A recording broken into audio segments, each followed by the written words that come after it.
Here we have this phenomenally sophisticated information processor, which is the cell. Am I really to believe that that information processing capacity simply came about by the laws of nature and random processes without a mind? Yes. Well, absolutely. I find that impossible to believe as a mathematician. I know you do. This is called the argument from personal incredulity. Yes, I mean, obviously complex things exist and brains exist. Well, and why brains can are I not complex. look at the universe, the whole show, which includes Well, Dawkins and Lennox? I'll tell you why. Because my brain that produced a book has an explanation in its own right. That explanation is evolution. We go back and back and back to the origin of the universe. That provides an explanation for complex brains, and complex brains produce books and museums and cars and computers. Of course we have complex things that produce other complex things. But science has an explanation for where complex brains come from in terms of simple beginnings. I don't think it has at all. The whole point of Darwinian natural selection is that it works without design, without foresight, But that's an without guidance. assumption. No, it's not an assumption. That is exactly how it works.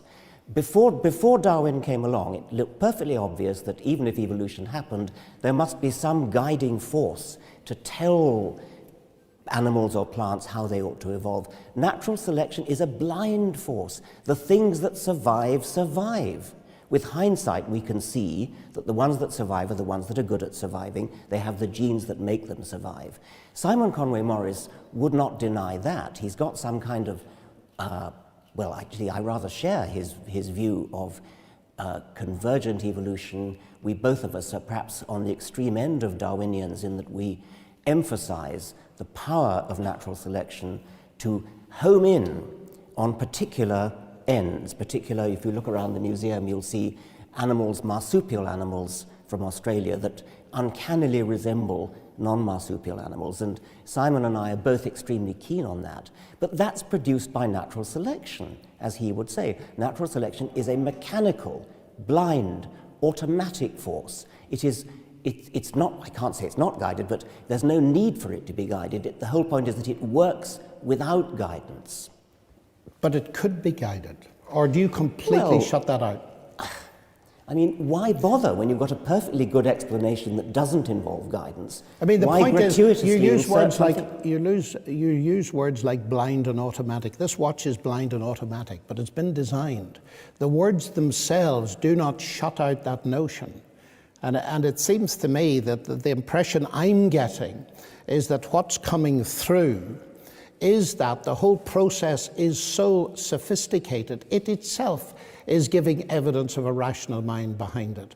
But am I understanding you right, that you say you deny that because you have an in-principle reason for denying it? That is, everything must, as far as you're concerned, go from the simple to the complex. And therefore, your major argument in the God delusion, if I understand it right, is that God is, by definition, more complex than the thing you're explaining, so he's got to be explained. Is that right? That is a major point that I want to make. But let me go back to what you were saying before about guidance. When you drop a stone, it falls to the ground, and you as a scientist will explain that by gravity.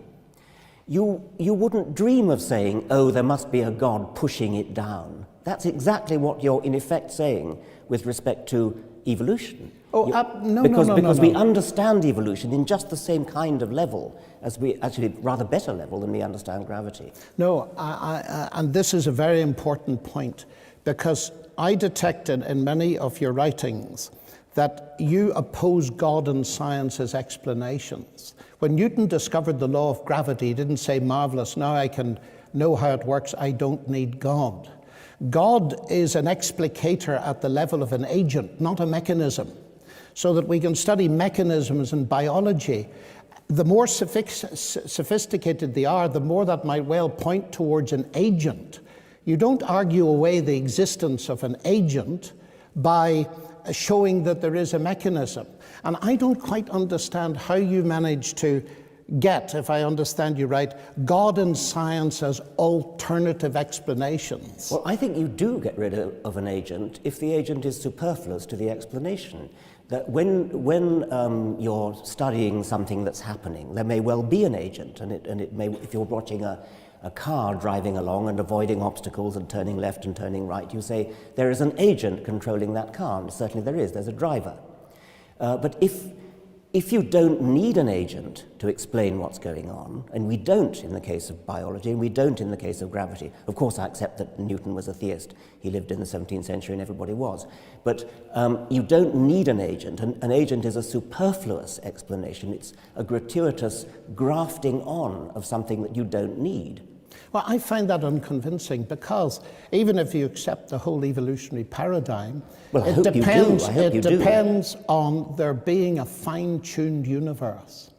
And that fine-tuned universe raises in itself very big questions as to the origin of the universe. Evolution doesn't deal with that. No, it doesn't. Nor does it deal with the origin of life. No, those are separate points. Those are separate points, but they're vastly major. Natural selection doesn't just work without guidance. It requires no guidance. It's a mathematical, testable process.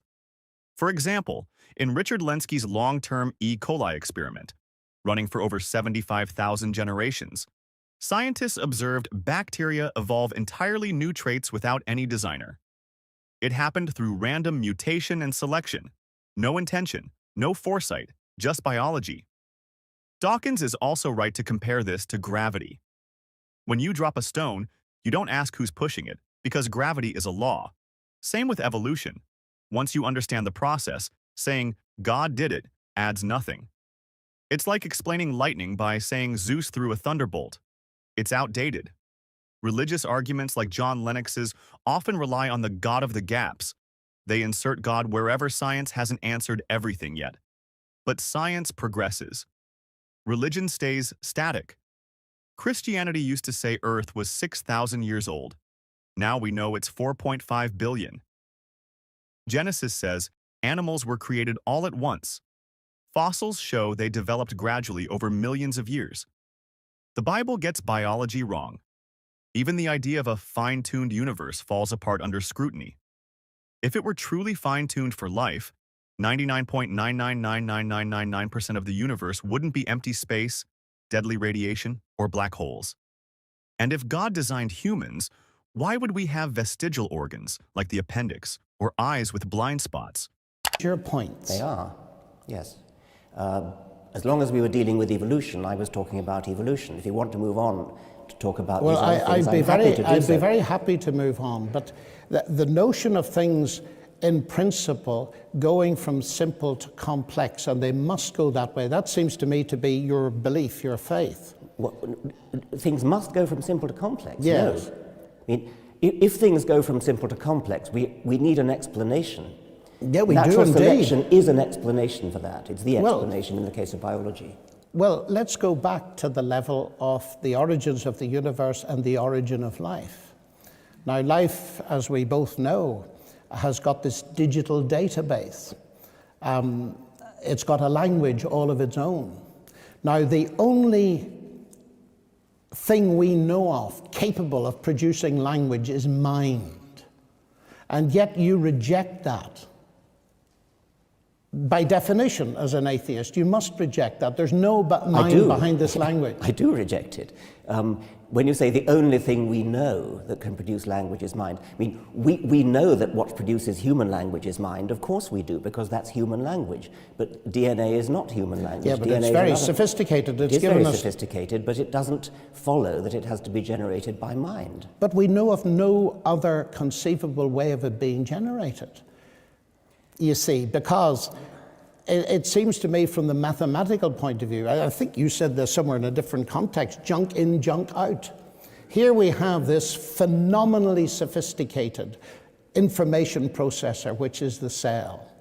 Am I really to believe that that information processing capacity simply came about by the laws of nature and random processes without a mind? Yes. Well, absolutely. I find that impossible to believe as a mathematician. I know you do.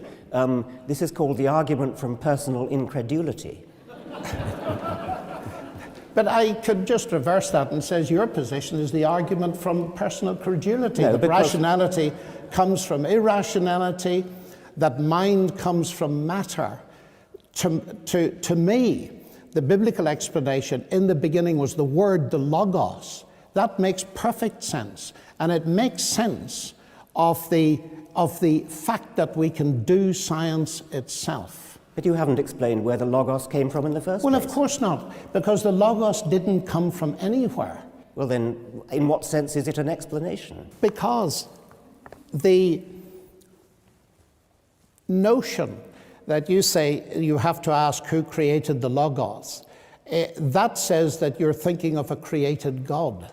The whole point about the God revealed in the Bible is that he was not created. He is eternal. He is the eternal logos. And I ask myself, as an inference to the best explanation, which makes more sense? That there's an eternal logos and that the universe, its laws, the capacity for mathematical description and so on, that these things are derivative, including the human mind, from the logos. That makes very much more sense to me as a scientist than it's the other way round, when there is no explanation for the existence of the universe. Do you just believe the universe is a brute fact? The universe is an easier brute fact to accept than a conscious creator. Well, who made it? It's you who insists on asking that question. No, you asked me who made the creator. The universe created you, Richard. Who made it then? A God is a complicated entity which requires a much more sophisticated and difficult explanation than a universe, which is, according to modern physics, a very simple entity. It's a very simple beginning. It's not a negligible beginning, but it's a very simple beginning. That has got to be easier to explain than something as complicated as a God. Yeah, you can't explain the existence of God, but I think you may have missed my question. I'm drawing a parallel. You see, you say that it's, at least, don't let me put words in your mouth, of course, because that would be unfair, but I'm getting the message that it's ridiculous for me to believe in a God who created the universe and me, because I have to ask who created God. All I'm doing is turning that question round and saying, the universe, you admit, created you because there's nothing else. Well, then who created it? I understand you perfectly. I'm making the... We both of us are faced with the problem of saying, how did things start? Yes. I'm saying it's a hell of a lot easier to start with something simple than to start with something complex. That's what complex means. But I don't think so. If I pick up a book called The God Delusion, it's a pretty sophisticated book. It's got lots of words in it. But actually, as I look at page 1, I don't even need to go beyond page 1, I conclude that it comes from something more complex than that book itself, namely you. Yes, I mean, obviously complex things exist and brains exist. Well, and why brains can are I not complex. look at the universe, the whole show, which includes Well, Dawkins and Lennox? I'll tell you why. Because my brain that produced a book has an explanation in its own right. That explanation is evolution. We go back and back and back to the origin of the universe. That provides an explanation for complex brains, and complex brains produce books and museums and cars and computers. Of course we have complex things that produce other complex things. But science has an explanation for where complex brains come from in terms of simple... John Lennox argues DNA looks like language, so it must come from a mind. But that's false reasoning. DNA is a chemical sequence formed by base pairs, adenine, thymine, guanine, cytosine, built through physical and chemical processes. We've observed how simpler molecules, like amino acids, form naturally under early Earth conditions. In 1953, the Miller-Urey experiment showed that organic molecules could form from non-living matter in a controlled lab environment. No mind needed. He also claims information can't arise without intelligence. But that's wrong. Shannon. Information theory defines information as patterns that reduce uncertainty, not something that must come from a mind. Evolution creates new information every generation through mutation and selection. For example, bacteria evolving antibiotic resistance is new, functional genetic information, and it happens with no design. As for his idea that God explains complexity, Dawkins is right. Inserting an unexplainable eternal being doesn't solve anything. It makes the problem worse. The universe can be modeled from a quantum vacuum, where virtual particles pop in and out of existence based on the uncertainty principle. This is observable physics. A God, by contrast, has never been observed, tested, or measured. Lennox quotes, "In the beginning was the Word," as if that explains the universe. But quoting John 1:1 doesn't make it true. That's theology, not evidence. There's no scientific data showing a divine logos created reality. It's an untestable claim. Christianity makes supernatural claims, virgin births, global floods, resurrection, that directly contradict what we know from geology, biology, and physics. I don't think it has at all. At the level of the origin of life, reading the literature, even the recent literature, the word miracle comes up probably far too often for your liking anyway, that they're just going from, say, the self-organizational properties of low-level molecules that you got in some kind of primeval situation to the phenomenal self-organizational potentialities of macromolecules.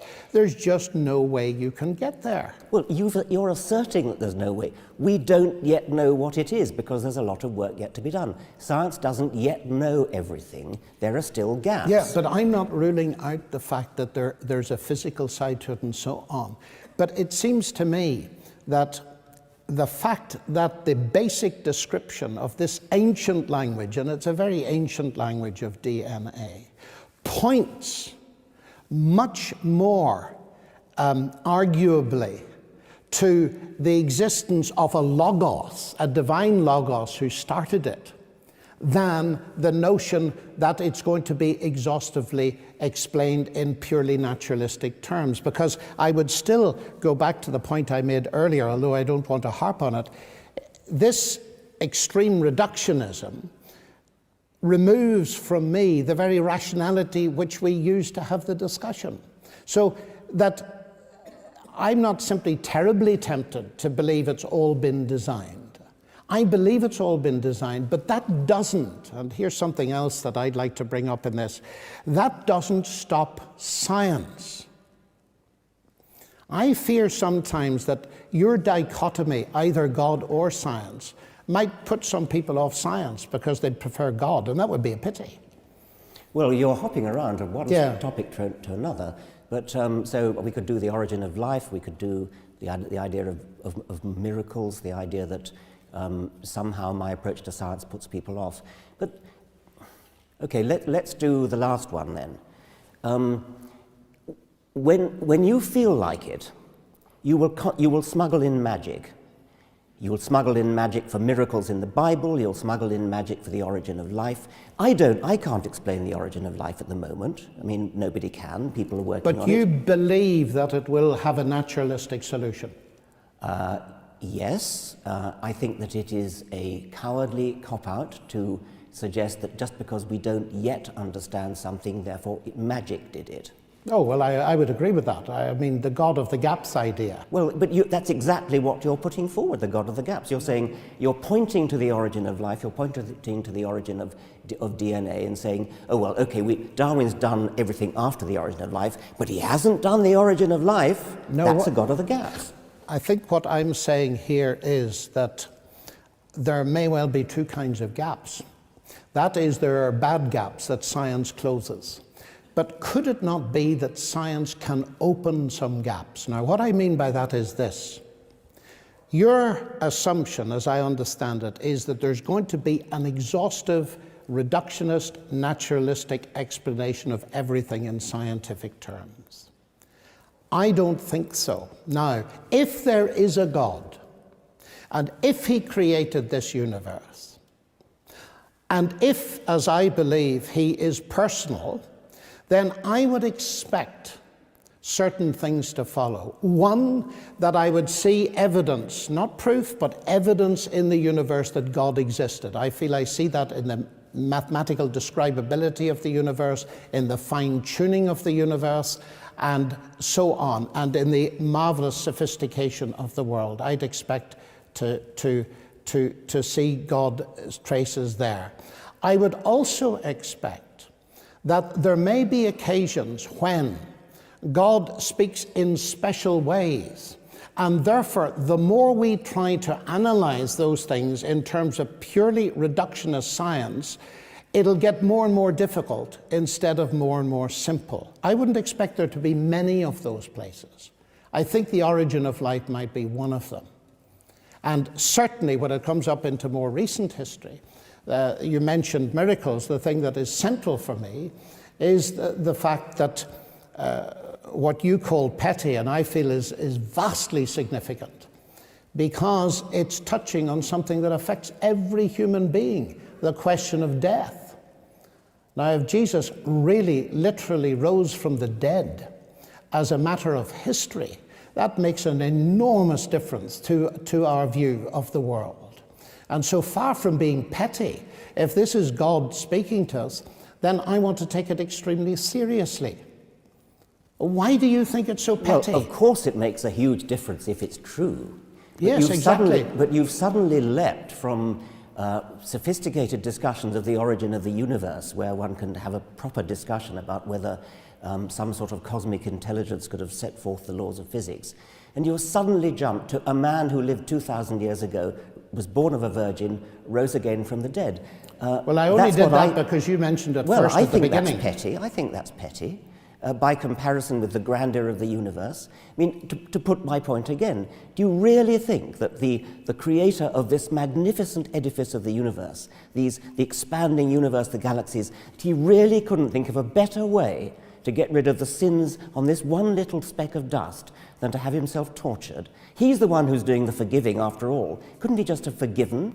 Because this is a moral universe, Richard, and just forgiving doesn't make sense. I mean, he has to kill himself in order to... He doesn't kill himself. Or get himself killed, tortured. God sends his Son into the world to provide forgiveness and to provide a basis on which he can justly bring forgiveness to me. Now, he has to get himself killed in order to do that. Well, half a minute. We need to step back from this a little bit because it's actually a highly relevant topic.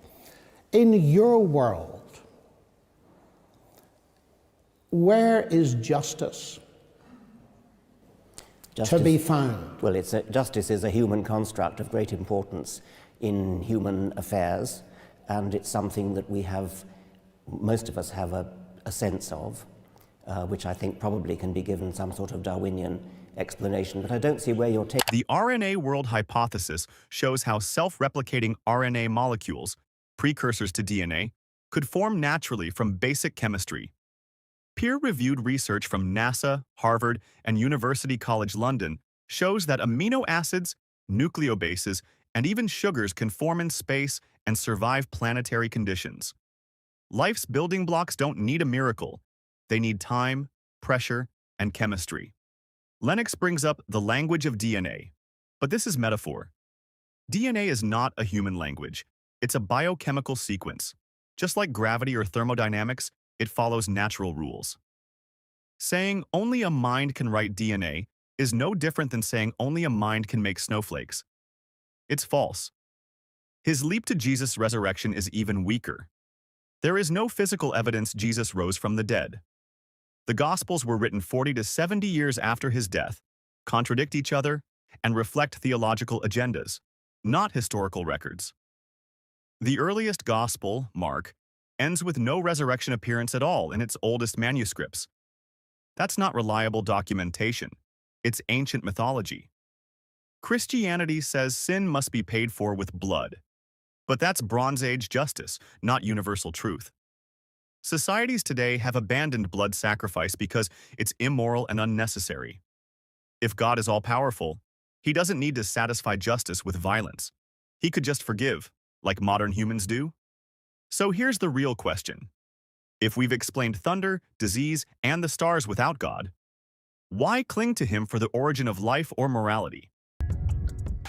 You made a very interesting analysis of how people use or misuse God, but you made no argument about God himself.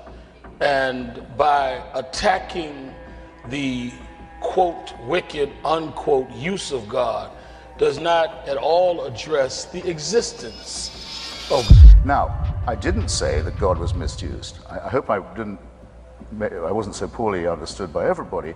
I said that the idea of God is a dictatorial one to begin with, the belief in a supreme, eternal, invigilating creator who knows what you think and what you do and cares about it and will reward or punish you and watches you while you sleep is, I think, a horrific belief, a man-made one. Brief, so it hadn't really sunk in on me that as you were being ordained, when I was 9, I was just getting out of there completely. It was 9 when I thought I saw through it, when my biology teacher told me that God was so good as to have made vegetation green because it was the color most restful to our eyes. And I thought, Mrs. Watts, this is nonsense.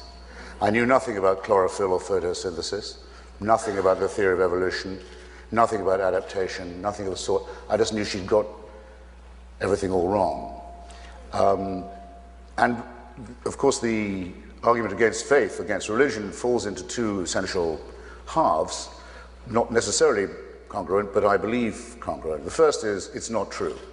Religion comes from the infancy of our species. I won't say race, because I don't think our species is subdivided by races. Infancy of our species, when we didn't know that the Earth went round the sun. We didn't know that germs caused disease. We didn't know when we were told in Genesis, you're given dominion over all creatures, that this did not include microorganisms, because we didn't know they were there. So you didn't know they had dominion over us. When diseases broke out, it was blamed on wickedness, or sometimes on the Jews, or if it was by Jews, on the Amalekites, or as you will. We didn't know anything about the nature of the Earth's crust, how it was cooling. Earthquakes, storms, all of this were a mystery. Well, we are at least to that extent a reasoning species. Even a conspiracy theory is often better than no theory at all. The mind searches for form. We're now stuck with the forms that we found in our infancy, in our primitive, barbaric past. Well, that could be fine still. No nation can be without mythology or myth or legend. And there are people who say, well, it's not exactly true.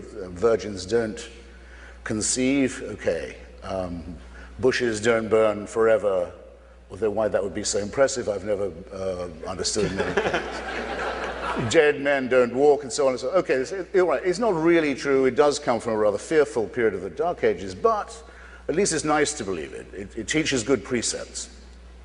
This, I think, is very radically untrue. I give in my book the example, which I'll give you now, of a person very much influential on my youth, and I know on the Reverend's too, Dr. Martin Luther King.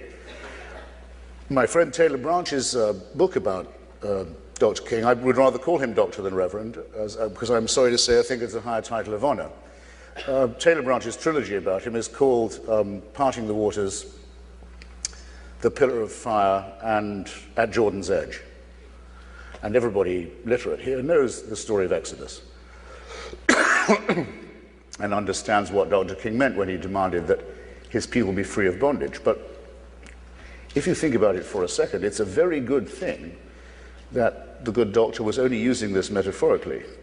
If he'd really been invoking the lessons of Genesis and Exodus, he would have been saying that his people had the right to kill anyone who stood in their way, to exterminate all other tribes, to mutilate their children's genitalia, to make slaves of those they captured, to take the land and property of others, to engage in rather long and hideous and elaborate arguments about ox goring, and finally, which is the sentence that ends that, or the verse that ends that section of the book, should not suffer a witch to live, the warrant for witch burning. In other words, in these books, there are the warrants for genocide, for slavery, for the torture of children, for disobedience, for genital mutilation, for annexation, for rape, and all the rest of it.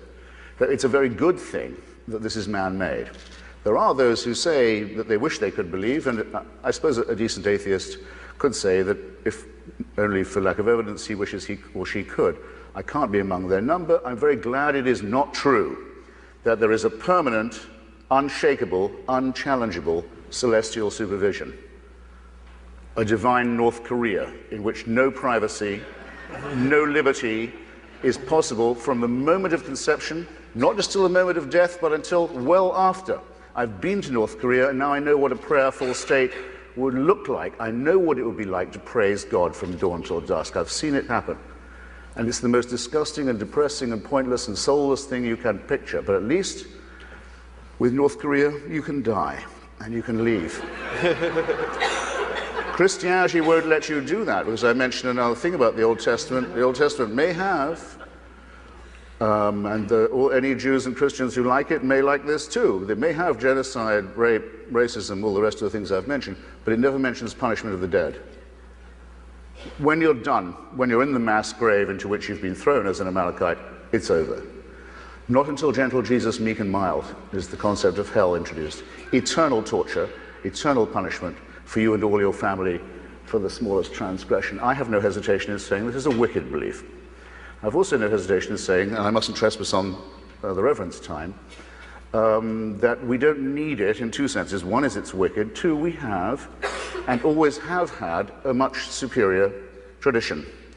We know that Democritus and Epicurus worked out in ancient Athens the world was made of atoms, that the gods did not exist and certainly took no interest in human affairs, and would be foolish to do so, and would be wicked if they did. We have the tradition that brings us through Galileo and Spinoza and Thomas Paine and Voltaire and Thomas Jefferson and Bertrand Russell and Albert Einstein, men of great wisdom and insight, by all means struck by the awe-inspiring character of our universe, by all means open to devotional music and architecture and poetry, by all means aware of the transcendent, but look through the Hubble telescope if you want to see something that is awe-inspiring. And don't look to blood-stained old myths. Now? Why am I doing this now, people ask? Well, I'll tell you why now, because in the last few years it's become impossible to turn a page of a newspaper without being, as the religious would say, offended. In other words, I don't think I sound self-pitying if I say that I'm offended that a cartoonist in a tiny democratic country in Scandinavia, Denmark, can't do his job without a death threat, and that no American magazine or newspaper would reprint those cartoons, either to elucidate the question or in solidarity. I'm offended that civil society in Iraq is being destroyed, leveled by the parties of God. I'm offended that people in this country believe that they have the right to advocate the teaching of garbage to children under the fatuous name of intelligent design. I believe that we're... I thought you'd never clap.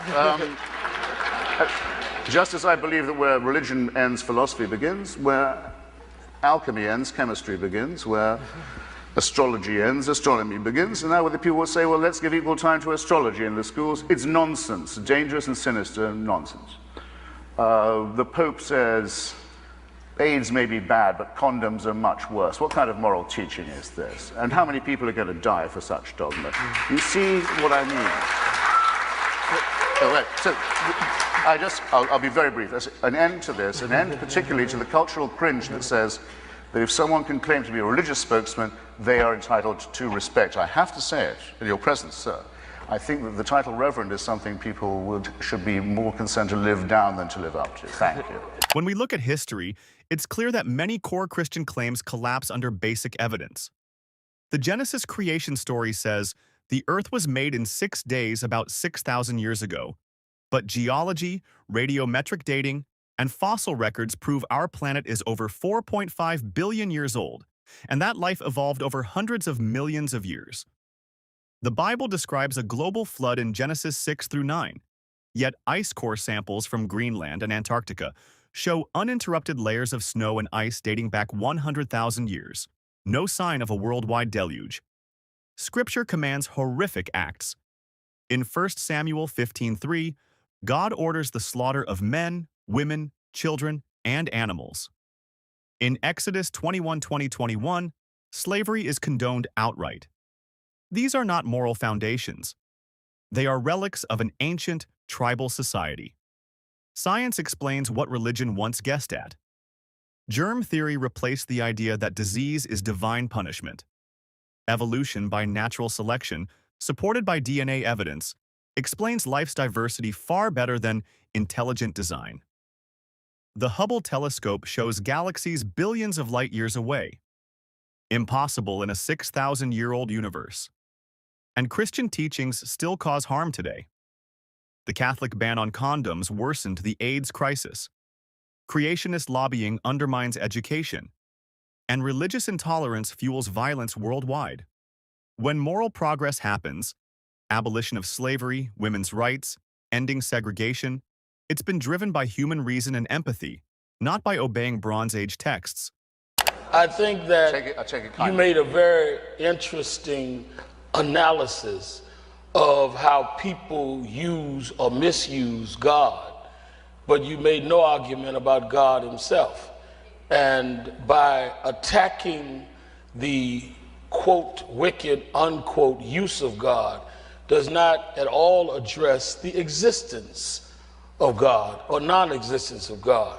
We are sitting in a room that, because of lights, we assume that there is electricity in the building. Electricity can light up a room or burn it down. It does not mean electricity does not exist because it burns the building down, or that it is inherently wicked. It is how people use it. So clearly, people have misused God as they've misused other things that are possibly positive. But its existence is not in any way proven or disproven by you giving a long diatribe on those that have mishandled and misused God, because there are many that you can cite that have acted in a way that shows the goodness of God. Your book, God is Not Great, could be refuted by many that feel he is great or she is great, whatever way you relate to God. Science, to me, does not wipe away the existence of God, because science had to start somewhere. So to pick up mankind in its evolving state does not tell me where mankind began, how it became a long story of ordered steps. Well, who ordered them? Why do things follow such a natural progression? Who set the progress? And in fact, even the term wicked, if there is no God and if there is no supreme mechanism that governs the world, what makes right right or what makes wrong wrong? Why don't we just go by whoever's the strongest at any given period in history? Because nothing is wicked, because whoever's in power at the time would determine what is wicked and what is not wicked, because there's no real moral code, because there's nobody to judge that. So at one hand, we're going to argue God doesn't exist. At the other hand, we're going to call people wicked. Wicked according to who and according to what? It would be based on whoever has the power at that time. So I think that the real thing that I'm interested in, Mr. Hitchens, is to really discuss the idea of God and the idea of a supreme being, and how creatures and creation have just by some great coincidence, an unexplained scheme, follows some order that just happened by itself. Something, some force, some overruling force had to set all of that pattern in, and it continues thousands of years later. Can you give a million examples of where people have misused that, where they've distorted it, where in the name of God or North Korea or other tragedies have happened? Yes. In terms of the civil rights movement, it was absolutely fueled by a belief in God and a belief in right or wrong.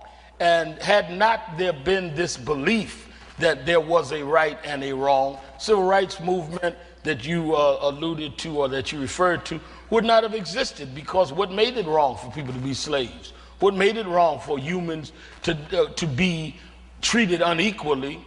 Because there was nobody to say that they were all equal. It was whoever had the strength. But at the end, what is refreshing is that you are a man of faith, because any man that at this date still has faith that there are weapons of mass destruction in Iraq has more faith than any religious person I know. Sharpton's electricity analogy fails because we can directly measure electricity. It has observable properties, equations like Ohm's law, and can be demonstrated on demand. God has no such measurable evidence. Simply pointing to order in the universe isn't proof of design. Complex order can emerge naturally from physical laws. Snowflakes form intricate patterns without a designer. Evolution explains life's diversity through cumulative natural selection, not preset ordered steps. The first cause argument ignores that physics shows how matter and energy behave without invoking a supernatural agent. Quantum fluctuations can produce particles from a vacuum, and cosmology explains the universe's development from the Big Bang onward. As for morality, history shows moral codes predate Christianity. The Code of Hammurabi, 1750 BCE, set laws long before the Bible. Morality is rooted in empathy, cooperation, and the social contracts that allow humans to thrive, not divine decree. If morality required God, then God's own commands in Scripture, like ordering genocide in 1 Samuel 15:3, would be good, yet by today's standards they're horrific. The civil rights movement wasn't exclusively powered by religion. Leaders like Bayard Rustin drew on secular human rights ideals, and morality is equally championed in secular societies today. A belief system isn't validated by the good some people do in its name, just as belief in Zeus or Odin wasn't proven by acts of kindness in their followers. The belief that there were weapons of mass destruction, or rather the conviction that Saddam Hussein was interested in weapons of mass destruction, you could, I suppose, describe as an argument from design. In other words, he'd had them before, he'd known how to conceal them, he'd used them several times, he seems to be prepared to risk his entire political career on the idea of reacquiring them.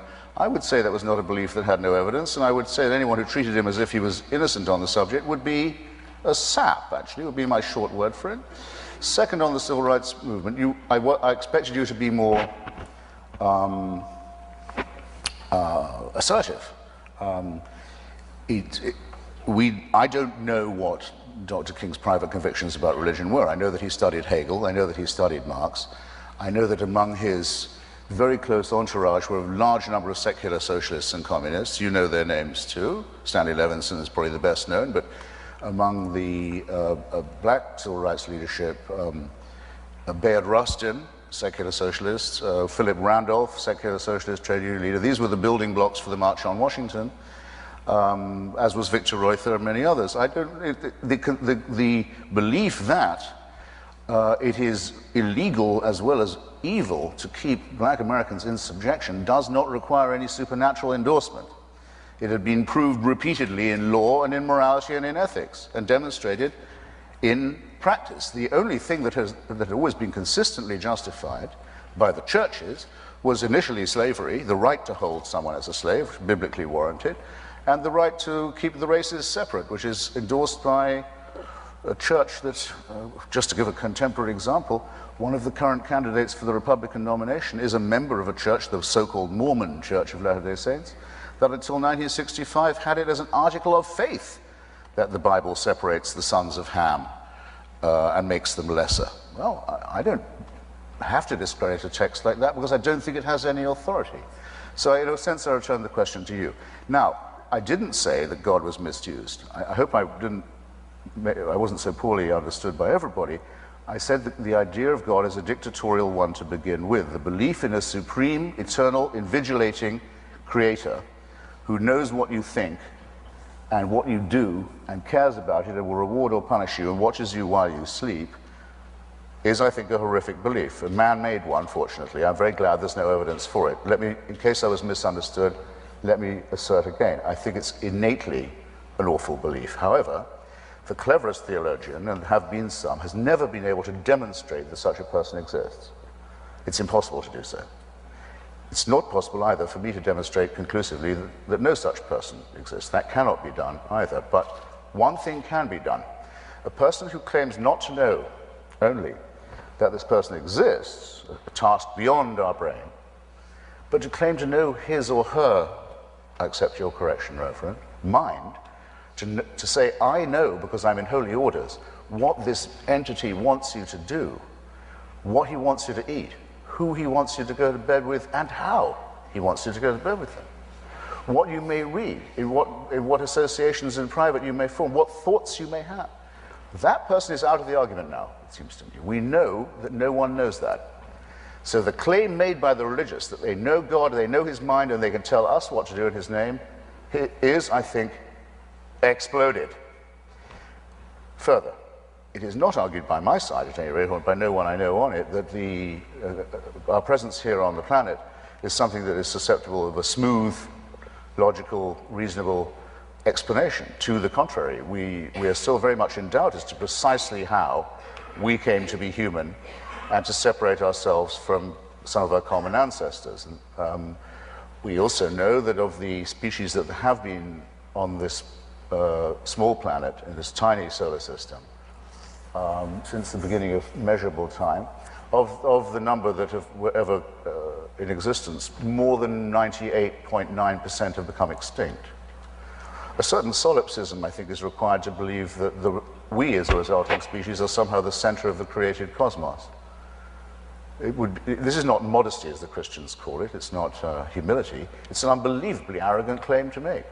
But at least it makes up for the other claim we're supposed to put up with, which is, well, yes, but we're also miserable sinners conceived in filth and doomed to abject ourselves. Both of these positions are too extreme, too strenuous, too fanatical, and both of them reinforce each other in unpleasant ways, and both should be outgrown by us. Hitchens dismantles the idea that morality or justice requires divine authority. The civil rights movement wasn't purely a religious project. Key figures like Bayard Rustin and A. Philip Randolph were secular humanists. The legal and ethical basis for ending segregation and slavery came from constitutional law, Enlightenment philosophy, and universal human rights, not the Bible. In fact, churches were some of the strongest defenders of slavery, citing verses like Ephesians 6:5 and 1 Peter 2:18 to justify it, and many Christian denominations opposed racial integration well into the 20th century. He's right that the concept of an all-seeing, all-judging God is not just unsupported by evidence, it's dictatorial by design. No one can prove God exists, but religion claims to know his mind, his rules, and how everyone should live. That's not humility, that's authority without evidence. Science openly admits it doesn't yet have every answer about human origins, but it has uncovered far more than religion ever did. From fossil records tracing human evolution to the staggering fact that over 98% of all species have gone extinct, showing we're not the center of creation. To believe otherwise is not modest faith, but human arrogance wrapped in theology. If we can build moral systems, laws, and compassion without appealing to invisible authority, why keep clinging to a worldview that's historically fueled slavery, segregation, and censorship? What do you think? Is morality stronger when it's grounded in reason and evidence rather than divine command? Let me know in the comments, and don't forget to like and subscribe for more debates and deep dives. Totalitarian, and they're both based upon two very, very questionable and not very peaceful concepts. One is the idea of a perfect human being, the Prophet Muhammad, and the other is the idea of a perfect book, the Quran, the recitations. Therefore, any challenge to this faith is bound to lead to heresy and to schism, and does.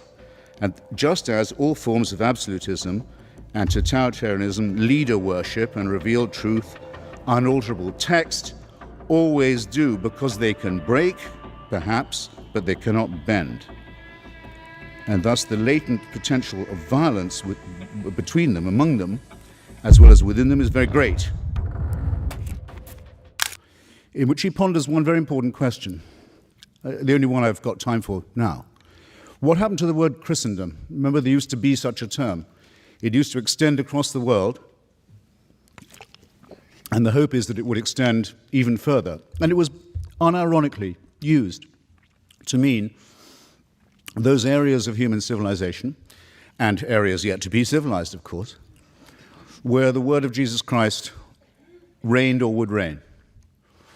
And it's all gone. The word is never used except historically or sarcastically now.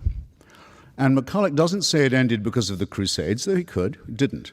Crusades didn't kill it. Not because of slavery, mandated by Christianity. That didn't kill it either. nor the mass murder of colonial subjects in the yet-to-be Christianized world. That wasn't sufficient.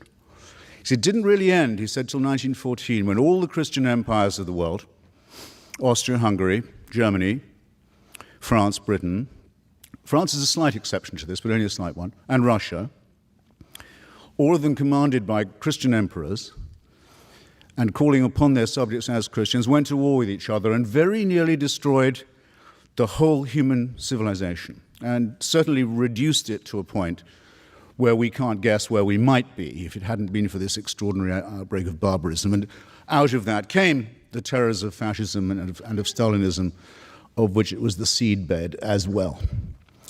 I mention this partly because I want to maintain that there's no such thing as a religion of peace by definition. And second, to point out, and that its best historian has to admit something that if I was a Christian would make me humiliated. But because there was another empire involved in that war, the Ottoman Empire, which also came to an end, its other name was the Caliphate, the Muslim Caliphate. It went to war on the side of German and Austrian imperialism and Hungarian imperialism, and it lost not just the war, having proclaimed a worldwide jihad against Christianity, except for German and Austrian and Hungarian Christianity, which were its allies. And it didn't just lose the war, but by 1924 had been dissolved by the Turkish leadership, by Ataturk. It lost the caliphate.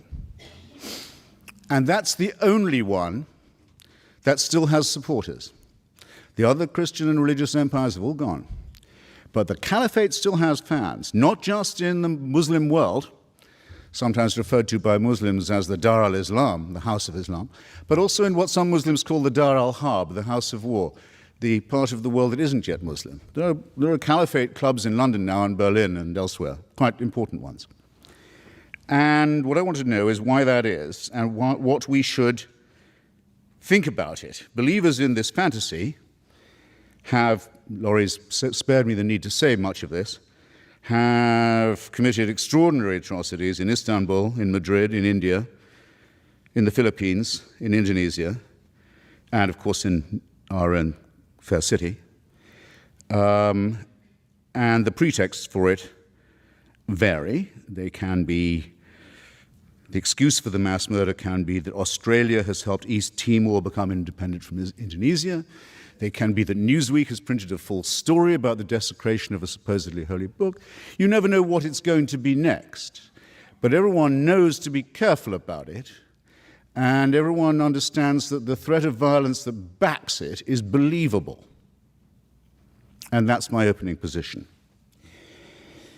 Now you will say, I can hear it already being said, you may be saying it already to yourselves because the defense mechanisms kick in. And in any case, Laurie already said it for you. And I hope Professor Ramadan won't feel the need to say it again, but if he does, fair enough. You may say, that's not the real Islam. Those aren't real Muslims. Now, isn't that a fascinating objection? Is there anyone in this room, I exempt Professor Ramadan because it's his turn to speak next, is there anyone in this room who would care to arbitrate that question? Who is to say, where is the authority that defines who is a true son of the prophet or true interpreter of his work? Part of the problem to begin with, and it's part of the problem because it is a religion, is that it's perfectly true to say we don't know who the true Muslims are.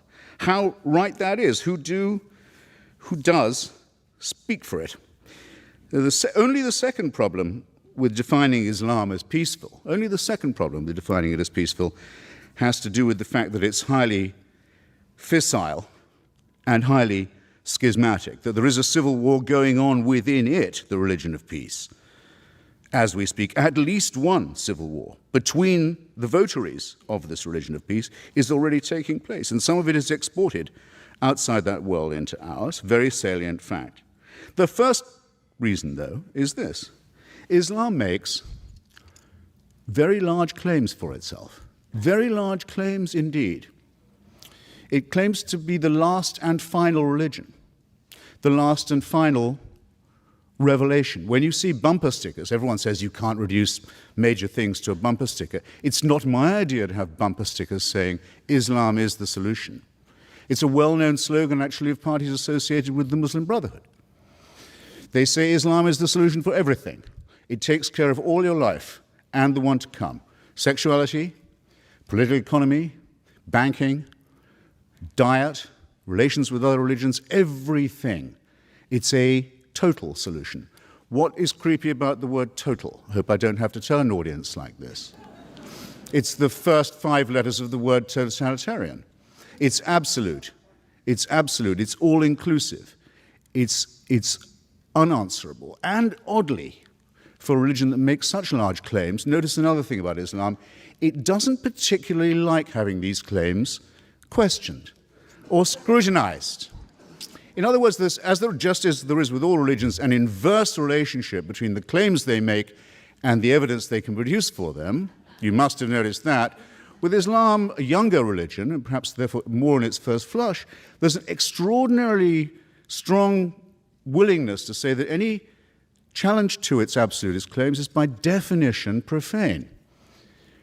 And profanity and blasphemy can be the antecedent to very severe punishment, and often are, for Muslims and for non-Muslims. And this is not a road of peace in my submission. Thus my first point completed. Hitchens is right to reject the idea of any religion of peace by definition. History shows that both Christendom and the Caliphate were political empires as much as spiritual ones, spreading influence through war, colonialism, and control over daily life. The fall of Christian empires after World War I didn't end religious imperialism.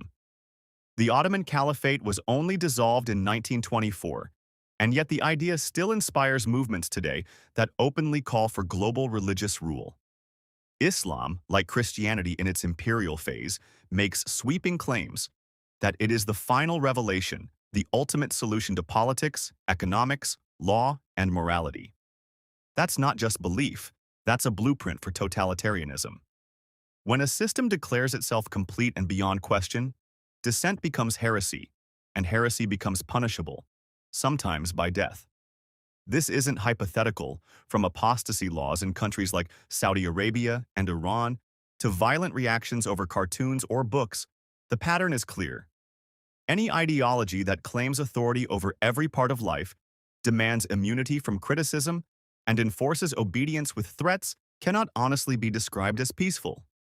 Peace requires the freedom to question without fear. The claim to govern everything from hygiene to sex and the afterlife, which contains detailed prescriptions for the good and bad versions of itself, again strikes me as somewhat totalitarian, and they're both based upon 2 very, very questionable and not very peaceful concepts. One is the idea of a perfect human being, the Prophet Muhammad, and the other is the idea of a perfect book, the Quran, the recitation. Now, the category perfect human primate or mammal and the category flawless book that could possibly not use any kind of change, revision, or editing are categories that do not exist. There are no members of these categories. Therefore, any challenge to this faith is bound to lead to heresy and to schism, and does. And just as all forms of absolutism and totalitarianism, leader worship and revealed truth, unalterable text, always do, because they can break, perhaps, but they cannot bend. And thus the latent potential of violence between them, among them, as well as within them, is very great. And at any moment, someone is in danger of being accused of being an apostate or an unbeliever. This week, the Coptic Pope of Egypt, Pope Shenouda, who represents 10 million Egyptians, was hustled onto Egyptian TV. He's not asked on all that often. I don't think he was even asked on this time. I think he was told he'd better come on. Why is the leader of Egypt's huge Christian minority suddenly compelled to make a TV appearance? Because one of his bishops had said in an interview that he thought that some of the verses of the Quran showed signs of having been added later on and to have been later accretion. And Pope Shenouda was forced onto the television to say, it's not that that didn't happen, it's it couldn't have happened. It shouldn't even be discussed. so that it has to be claimed even by non-Muslim subjects of a Muslim state that there is, after all, because no Christian claims this about the Bible anymore, no Jew claims it about the Pentateuch. After all, yes, there is just one book that's completely word and letter perfect from the first time it was not even written down, but recited. Now, demands that you believe the impossible do not lead to peaceful outcomes, nor do they lead to peaceful or tolerant regimes. And I'm not going to ask you which Muslim country you would like to live in. I don't know whether Professor Ramana will tell us which one he would pick if he had to, because I don't have to ask you a question like that, because it's already in your mind. Can you wind up now? Yes, I can. I can, yes, and will. Shall, in fact. Sexual repression doesn't lead to peace. The idea that women are inferior to men is a profound cause of unease, let's say the least of it. All religions make some form of this claim. Islam seems to make it less apologetically than most. Claims that the world will come to an end in an apocalyptic form, which will lead to the victory of one religion or another, are not peaceful either. It's possible, perhaps, I haven't exhausted all my remarks, that the endless teaching of battle stories to children and the stories of lethal feuds from 7th century Arabia don't lead to peace, or the forcing of children to memorize and retell such stories by rote doesn't lead to peace either. It's arguable that peace isn't attainable at all. It may be arguable in some forms that, and sometimes in places that religion isn't even desirable, but it will not come by the fanatical adoption of a man-made text and a man-made supreme leader. Nothing but war and tyranny has ever come from the adoption of formulae like these. The only way to moral and intellectual satisfaction, even temporary, perhaps only temporary, but of any kind at all, comes to those who are willing to take the great risk of thinking for themselves at all hazards and trying to share the benefits of that tolerance and that open-mindedness with others. And with that, for now, I'll rest my case. Thank you very much. Hitchens is right. The idea of a flawless human and a flawless book has no precedent in reality. No person is morally perfect. Even Muhammad's own biography in Islamic sources records acts like ordering assassinations of critics and waging wars of expansion. No text is beyond revision.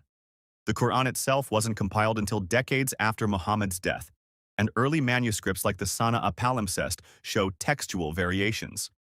Yet Islamic orthodoxy treats questioning this as a crime, punishable by prison or death in countries from Pakistan to Iran. This isn't just history. In 2023, a man in Nigeria was sentenced to death for a WhatsApp message deemed blasphemous, and in Saudi Arabia, women have been jailed for tweeting criticism of religious policy.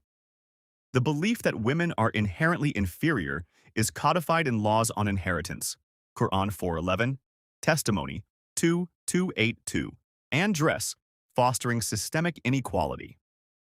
Teaching children violent tales of 7th century battles as moral lessons ensures cycles of sectarian hatred, just as Bible-based justifications for slavery and holy war once did in Christianity.